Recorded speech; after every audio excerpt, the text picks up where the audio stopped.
A topic that we all love, which is diet, health, and nutrition. We're today talking about the Ayurvedic kitchen. We've got Sonal Chowdhary with us. She's an author and she's a holistic nutritionist. So, as she says, when the diet is wrong, medicine is of no use. And when the diet is right, medicine is not needed. So, today we're going to learn just that and what all medicine is actually in our kitchen and what all can we use and what can we actually do with the ancient wisdom of Ayurveda to balance our body, our mind, and our soul. Sonal is a holistic nutritional consultant with specialization in weight management, sports, and clinical nutrition. She's a certified Ayurvedic nutrition consultant and a medical yoga therapist. She's also certified in holistic cancer coach from the Center of Advancement in Cancer Education in Richboro, Pennsylvania. She's also an exercise prescriptionist. We'll find out what that is from the American College of Sports Medicine, and it's approved by the Exercise Science Academy. She's authored 2 books. One is the traditional recipes for pregnancy and motherhood, and the second one, which we're talking about today, is the Ayurvedic kitchen. So we're very excited about that. So Sonal, a very, very warm welcome. We're excited to have you here. Thank you for having me here. So Sonal, tell us your interest in Ayurveda and how did this come about? And this book, how did you write it? So like you said that I've already authored a book earlier, which is the traditional recipes for pregnancy and motherhood. It was during that time I realized that our traditional foods have so much of Ayurvedic wisdom in that. It actually got me interested in it. And also to understand human body, I think Ayurveda takes a very comprehensive and individualized approach. So, like if suppose I would give some healthy foods to a client or a patient, and they would say, "Oh, Sonal, this doesn't work for me," and I would think, what is the reason? It's healthy, they should eat it. So the answers were in Ayurveda, and when I started using the principles of Ayurveda in Ayurvedic dietetics in my practice, I realized the effects were much more profound, and they were getting much more benefited by it.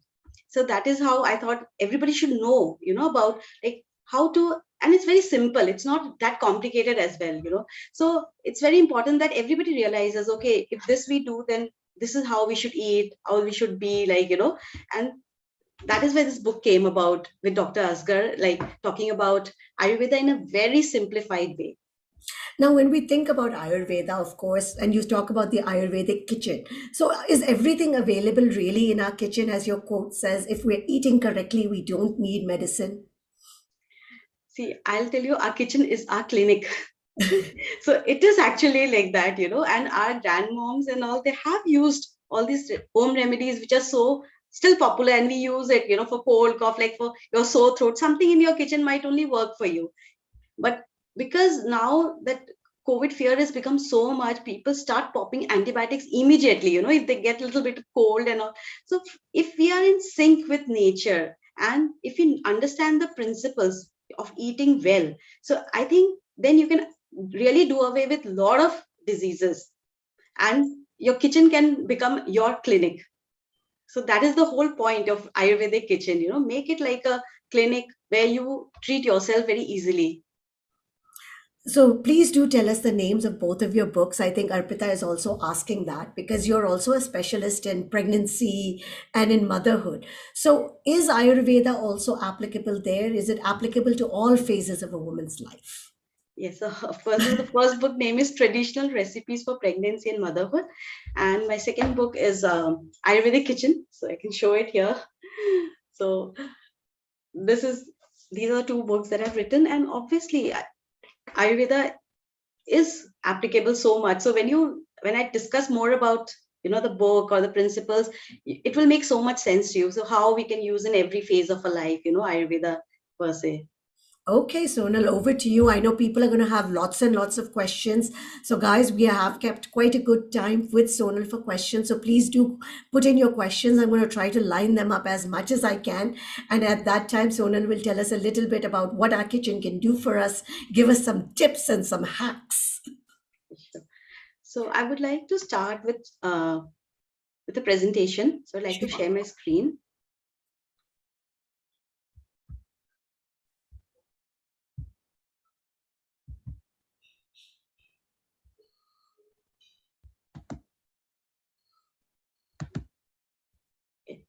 So is the screen visible? Yes, it is.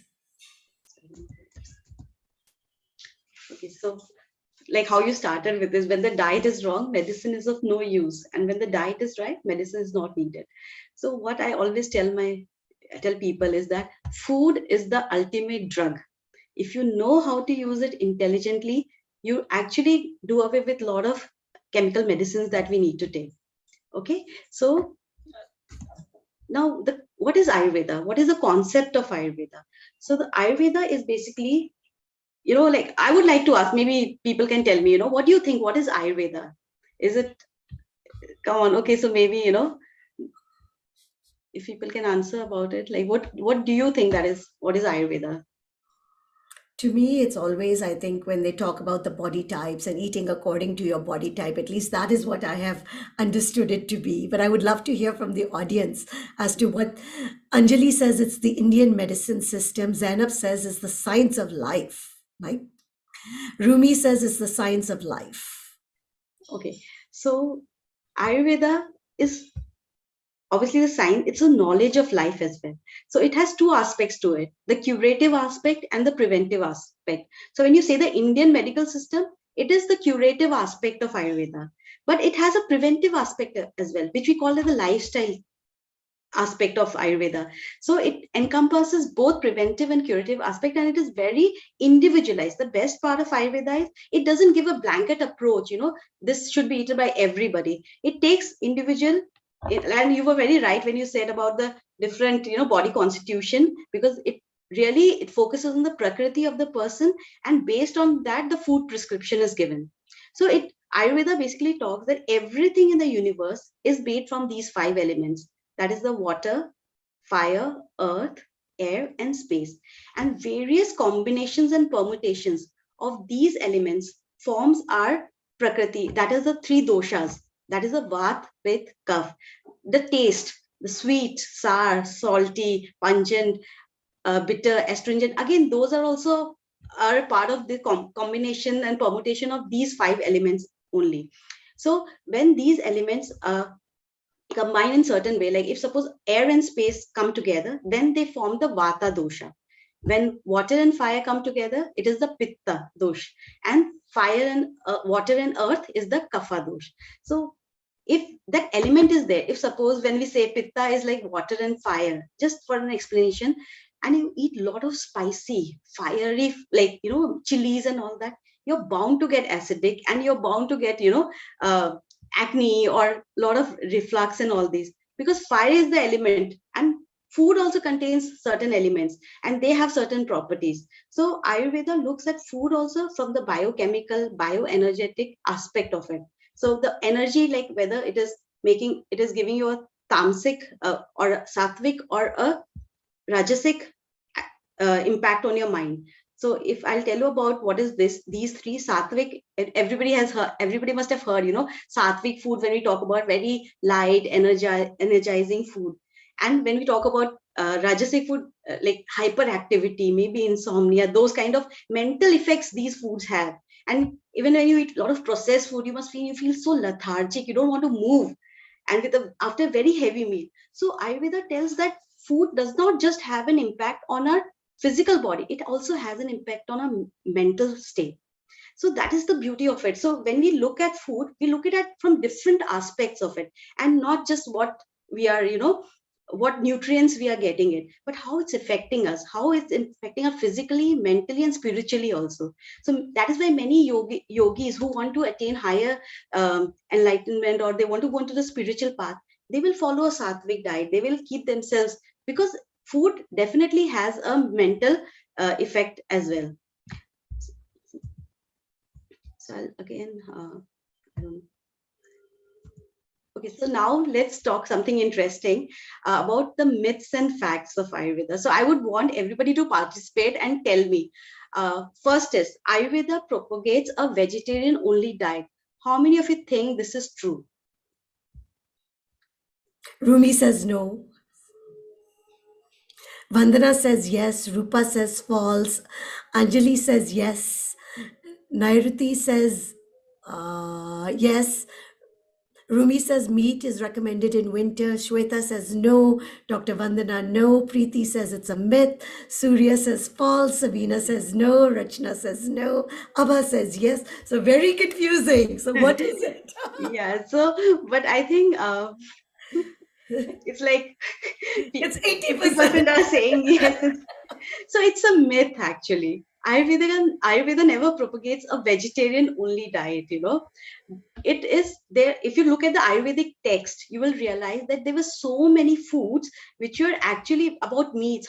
In fact, about horse meat also it has mentioned in the text and all, which we don't eat in these days. So it is not a vegetarian philosophy. But at the same time, it says that having a vegetarian diet, because the assimilation of the vegetarian food is easier for the body, so in certain conditions you should be eating vegetarian food, but it never says no non-veg and no like eggs or anything. So it's a myth actually. So clap, clap to all those people that, were like knowing this. Okay, and Ayurveda says have only traditional Indian foods. So is I it a think myth or I would say this is a myth because Rachna also says that. Dr. Vandana says myth. Ishu says myth. Rupa says myth. Swet. I think everybody says this is a myth. yeah. So I don't have to tell that, and that is why my book has so many recipes which has global ingredients in it, just so that, because today with globalization we all want to eat everything that is available, we want to try new cuisines and everything. So if you know the principles of the food, then you don't have to worry, whether, because there are a lot of foods that have not been mentioned in Ayurveda, which were not there at that time in the Ayurvedic texts. So based on those principles of Ayurveda, we decide, okay, this food is good, or like how it will have an impact on the body, whether on Vat, Pitta, Kapha and all. So it's not that you have to only eat traditional foods. Okay, So and Siddharth third is one. asking, yeah, what is a myth? So myth is something that we generally understand not to be true, but it is in general popular culture or something that we think. So is it a fact or is it a myth? Go ahead. Okay, banana milkshake. Okay. Banana milkshake is very healthy. So how many of you think that?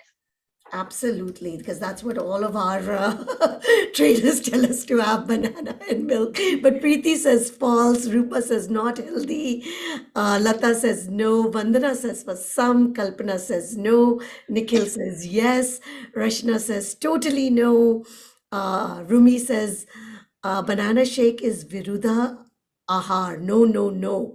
Purvi says yes. Rajana says the combination is not healthy. And Surya says no.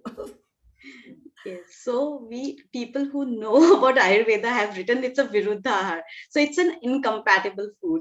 And actually we, because fruits and milk is in Ayurveda, according to Ayurveda, it's said to be a bad combination, because fruits they get digested very easily and milk takes more time to digest. So banana milkshake is absolutely not recommended in Ayurveda. So Now I'm any going to food ask with, you this question because this whole fad of smoothies and yes. yeah, so tell us about that because that's supposed to be, especially these yogurts with fruits and stuff. It's like a big, big Yes.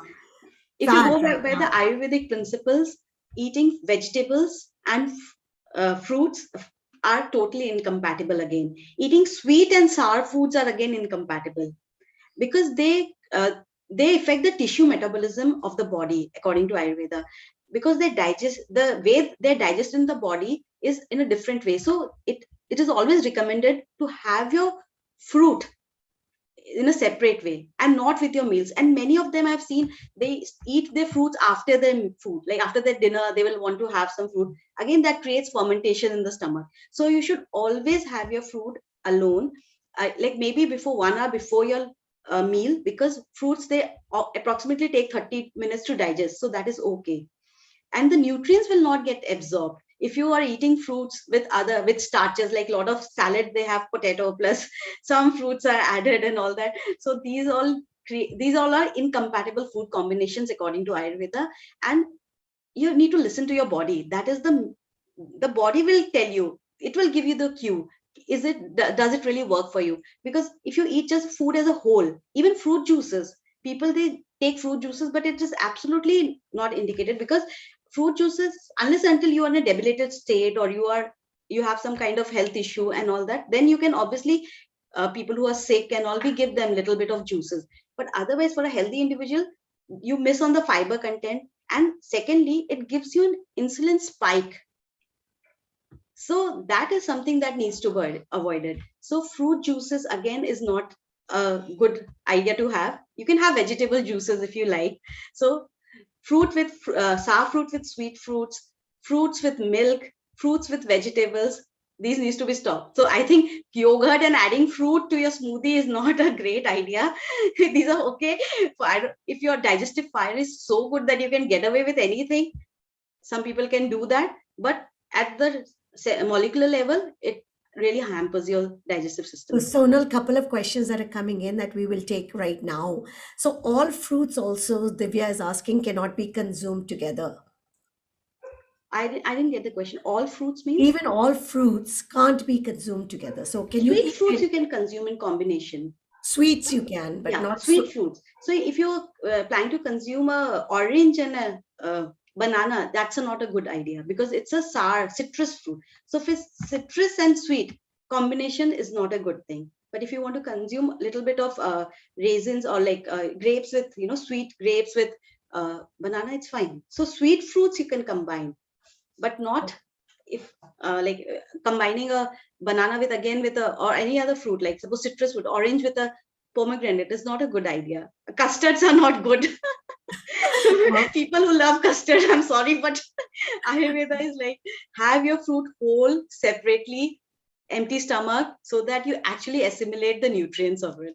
Now, Rajni is also asking plant-based milk because especially nowadays, soy milk, almond milk, all of these other milks are also very, very popular with and fruits combination is healthy. Is that a healthy combination? So plant-based milk, again, you have to see what is your constitution. So when we talk about the prakriti and we do the dosha quiz, people will understand because when they answer those questions, so there's a dosha quiz coming.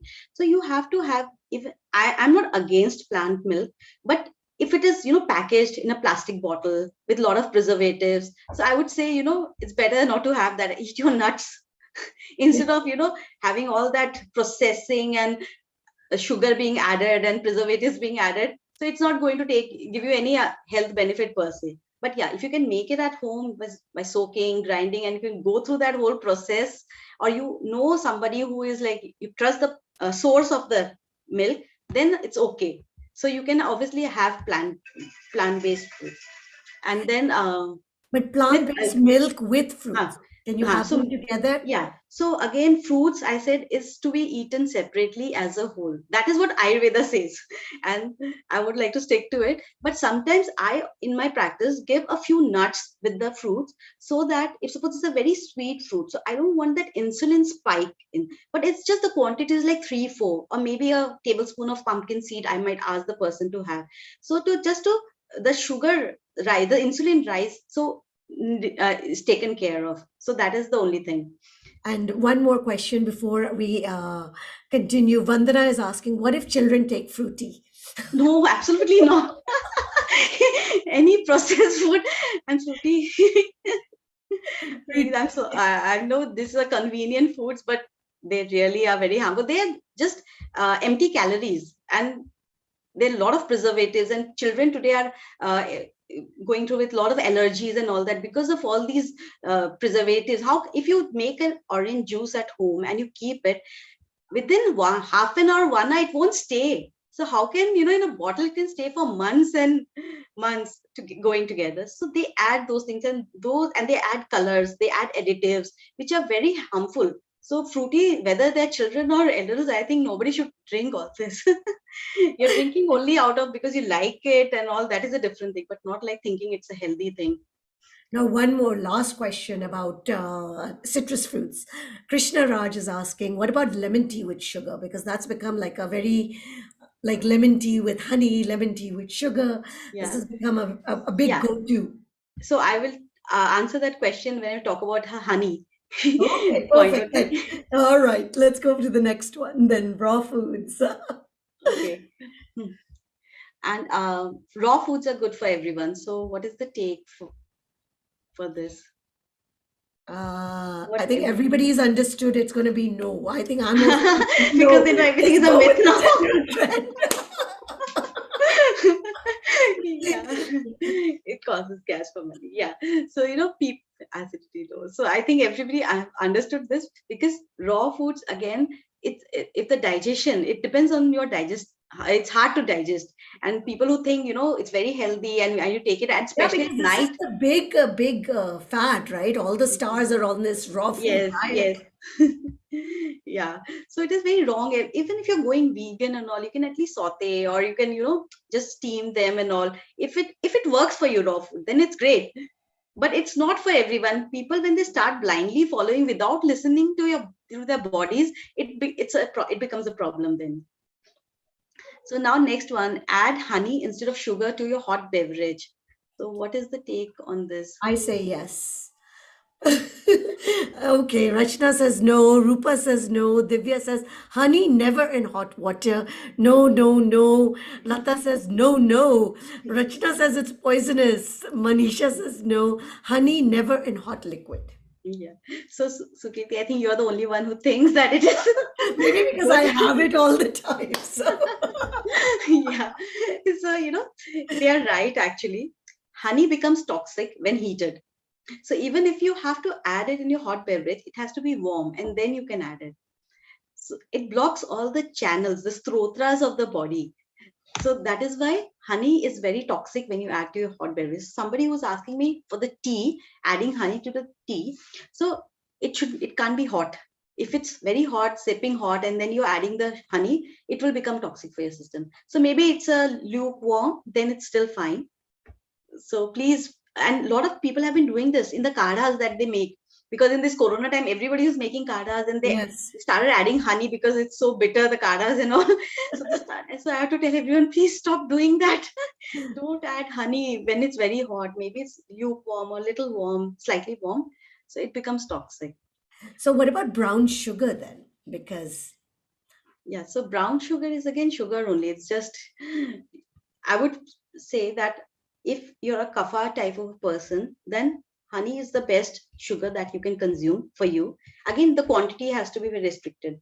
And if you're a pitta person, then rock sugar works well. And if you're a vata person, then maple syrup and all those also work well. But what happens with processed sugar? They are toxic for the system, whether it's brown or white. So I'm not really a fan of this processed sugar, but jaggery is good.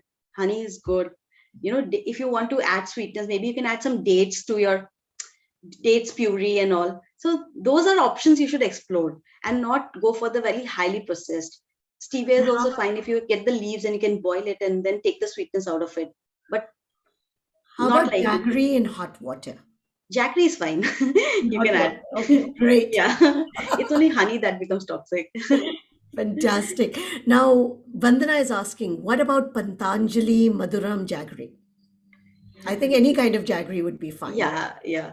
So like right now where I'm in Kolkata, we get here Nolen good, which is very good. Like you won't miss the sugar. Like even if you add to your kheer, after the kheer is made, and you just add so that the curd doesn't get split. So then it's like it's very yummy. So if you get good quality, not very, many jaggeries are what they're treated with sulfur and all that. So you just see your source, because today, in today's time, what has become important is the source of your food. That is really important. So you need to take care of it, understand labels, how to read labels, and then, and if you see there's a lot of big ingredient list in any one product, I said avoid it if you don't understand your ingredient list. That is the best thing, because it means it is very much chemically treated.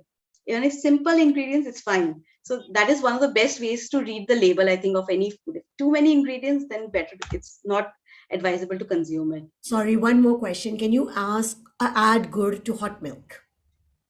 Yes, but the milk should not be in the stove then. Like if it's boiling and you add it, then the milk will curdle. So you need to remove the milk out, and then you can add and you can drink it. That's okay. Okay. My Ayurveda doc says never add jaggery to milk. Suman is asking. Yeah. So see, again, there will be always some discrepancies. Like everybody has some different views on a lot of things. So maybe some people will also say, banana milkshake is very good, So it's not Ayurvedic doctor wouldn't say, but other nutrition consultants might say, you have your smoothies. They obviously prescribe, right? So that's a different take, but it is not contraindicated. It's not an incompatible combination as per Ayurveda. Mitu is asking what is Kapha, Pitta, and Vata. We are going to come to that, Yeah. but let's finish your last myth and fact and before. So everybody should do a 12-hour intermittent fasting. So what is the Yes. take? What Rumi says no, Rashness is not recommended. Nairuti says no, Anjali says depends, Kavya says yes, Rupa says agree, Shweta says yes, Neelam says yes. Ishu says, I guess it's less. Priti says, not really. Divya says, listen to your body. Kalpana says, no, based on your body type. Yeah, so it's again a mixed kind of a response that we've got. So yes, it is true. Those who have said that this is not meant for everybody, because why we fast? According to Ayurveda says fasting is the best way to for detoxification, to reduce that oxidative stress, to improve your insulin resistance. So, but every person should fast according to your prakriti, that is their dosha type, vat, pit, and kapha. So a vata person, when they won't be able to fast for longer hours, because when you, and even if like when we do the quiz and you see, okay, if you're a vata person, you say, oh yeah, I was never comfortable doing long hours of fasting. But for a pitta person, it is a different, for we tell it's an 8-hour window for a pitta person to eating window, like 8 to 8 hour window that we give, and they can fast for a little longer time. And then again for a kapha person is 4 to 6 hours eating window.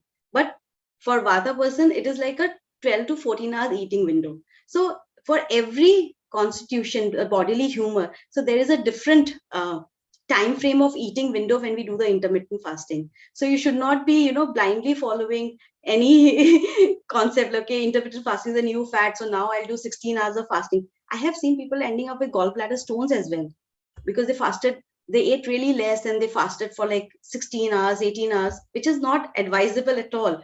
So it is very important that you listen to your body and not just follow any fad that comes along the way. So Because every Amita is time there's a new asking, trend. yeah, Yeah. there are two questions. Amita is asking, does fasting help in the long run? I didn't get the question, Does sorry. fasting help in Yes, the long definitely. It helps in the long run. Absolutely. Yeah. So it has to be periodic fasting, and complete abstinence from food is not recommended in Ayurveda at all when you fast. And Rachna, you're asking whether this presentation, the video will be available on the Sipping Thoughts channel. You can check it out there. Yeah. Okay. People do water fast for 9 days. So, when you do fasting, the way you start your fast and end your fast is equally important while you're fasting. So feasting before fasting and after fasting is absolutely again contraindicated. It will just bring that digestive load to your system and it will cause you more harm. So when you have to start fasting, you have to start with very lighter meals. If suppose you do a Navratri fast, many of my clients, they do Navratri fasting, and I tell them 2 days before only they start reducing the intake of food, and slowly they ease into fasting, and then they don't get all those headaches and all those kind of things. And when you come out of the fast also, slowly you introduce your food. So it's like 9 days you don't eat, and then you all of a sudden you start eating. So that is very harmful, and you'll get your digestive fire will get very dampened. And also for the water fast is also okay, but dry totally no fasting for 9 days, though some in Jain culture and some religious community they do it, but then you have to be very careful. It has to be done under supervision with people who have done, because your digestive fire, that is your digestion, that is very important aspect of Ayurveda, and that should not be hampered because of this. So personally, I don't really ask people to complete abstinence for food, water fasting, taking some light, juices or some fruit and all, and they detoxify really well with it. So I think that is okay. Thank you for the myths and facts. I think everybody wants to know now what is their body type. So, okay, before that concept of body type,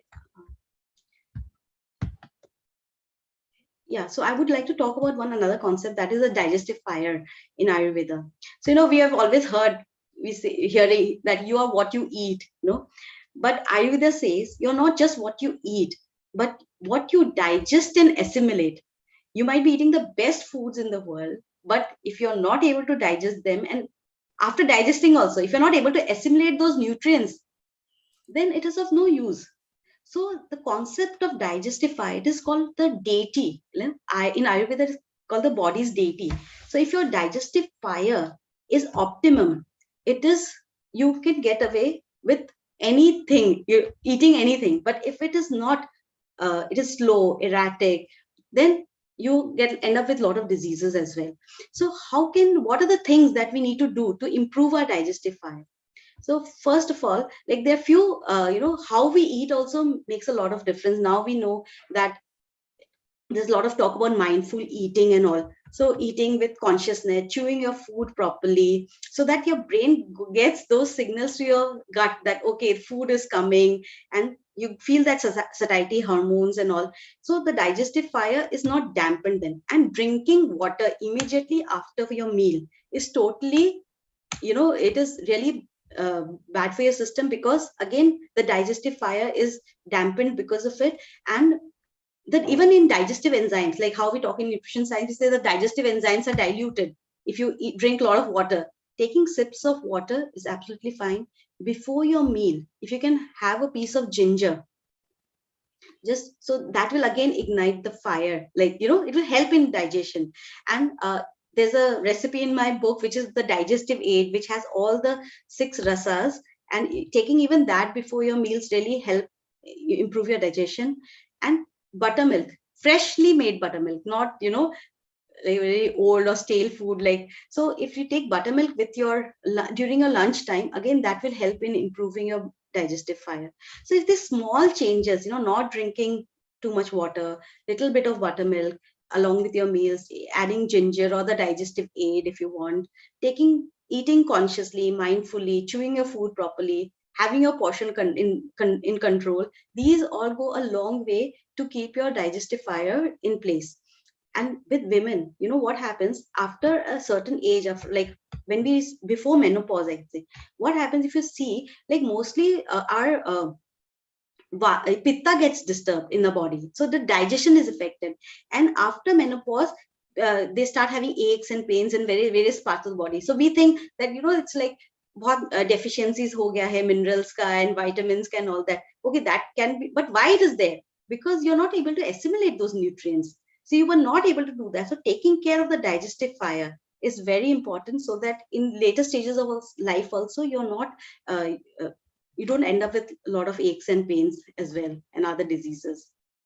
Now, what is the right time to drink water? How long after a meal should you have it? Yeah, so you can drink water after half an hour, 45 minutes of your meal. And morning, I always suggest have a glass of water, with maybe add maybe a herbal tea, or adding lemon to your water a little bit with some spices according to your constitution. And you just, so that your body, when you're just dehydrated after a long night's sleep, it is uh, it's able to hydrate itself well, and also detoxify, flush out the toxins from your system. So drinking And, water early morning is really suggestive, and after half an hour, 45 minutes of your meal is okay. and how about curd instead of buttermilk? Yeah, so buttermilk, curd is heavier to digest. So it will not really, improve your digestive fire. You can have curd, that is fine. But buttermilk is when all the fat has been removed, only the charge that we say, only the milk, whey which is remaining. So that is very cooling for the system, and really helps in that. So curd, if you take a little bit of it. It's good in probiotics, so there's no doubt you can include it in your meal. But the buttermilk is, if you want to have your curd with your meal, then have the buttermilk maybe in mid morning or somewhere that time. Divya is asking, is it okay to drink lemon in warm water first thing in the morning, or is it an overrated concept? No, it's absolutely good, because you're alkalizing your system. So it's a good practice. All It's right. not We have overrated. lots of questions coming in, so we'll let you get to the next part of the slide. Otherwise, we'll never get through all your tips. Okay. So now we'll take a dosha quiz. So I would suggest everybody take a paper and pencil, because only then you will be able to uh, do it. Do we have the time for it? Because it's going to take some time actually to do the quiz. How long will it take? I think we can. I think people are curious about this. So, Yeah. yeah. So, it's actually this quiz in my book, but I thought, why not the audience take it here and then they can understand, what I'm talking about. Absolutely, absolutely. Yeah. Please do. Let's So, try to do it fast. So, yeah. guys, we will not take a lot of questions. We'll try to take the quiz. And once you all figure out what is your dosha, then we'll come back to the questions. Yeah. So, in the quiz, so there are three points that you have to give when whatever. Suppose you have always been, you under stress, you tend to worry and become anxious. So if that is not at all with you, you'll give yourself 1 point. But somewhat it happens, then you give 2 points. And if it is like very much with you, then you give 3 points. So for every sentence, every point, so you have to rate yourself 1, 2, 3. And for every section, please make 3 columns. Section group A, B, C, and you write the points and we'll total it, and then you will know what is your dosha. Okay, so can we start? Yes, please. So, okay, so everybody please have a paper and pen and start with group A. So the first point is you have always been able to grasp things in memory smoothly and quickly, but don't retain them for long. So just if it is true, then it's very much true, then 3. If it's somewhat, then 2. If it's not at all, then it's 1. So second, under stress, you tend to worry and become anxious. You have quick reflexes or think and act quickly, but have difficulty in making decisions.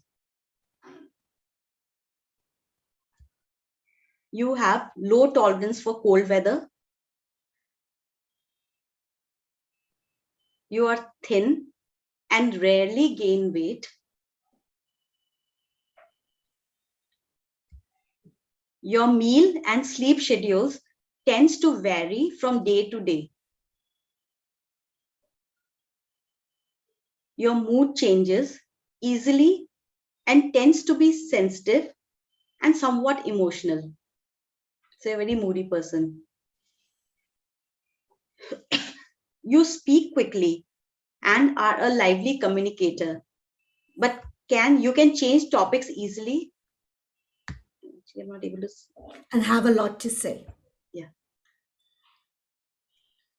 You usually have cold hands and feet. Your hair is dry with split ends. You tend to have difficulty in falling asleep, but awake easily. Your digestion is sporadic with frequent gas or bloating.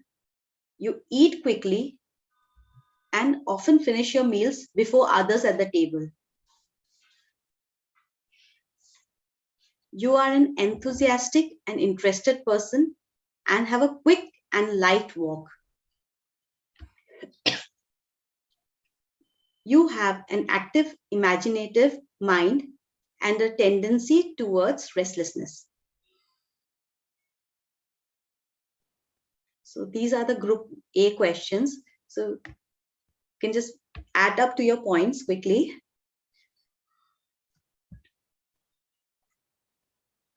So, Krishna Raj Iyer says 29. What does that mean?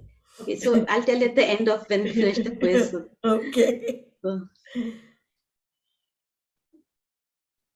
32. so I think, can we go to Yeah, group yeah, B? please. And, Yeah. yeah. So group B is so it's another column. So please don't add to the group A all the points. So it's a different column that you need to add to. You become difficult to deal with when under pressure. You are strong-willed. You're a perfectionist, organized, efficient, and pay close attention to detail. You're a critical thinker and a good debater. You tend towards anger and irritability, even though you may not always show it, I think.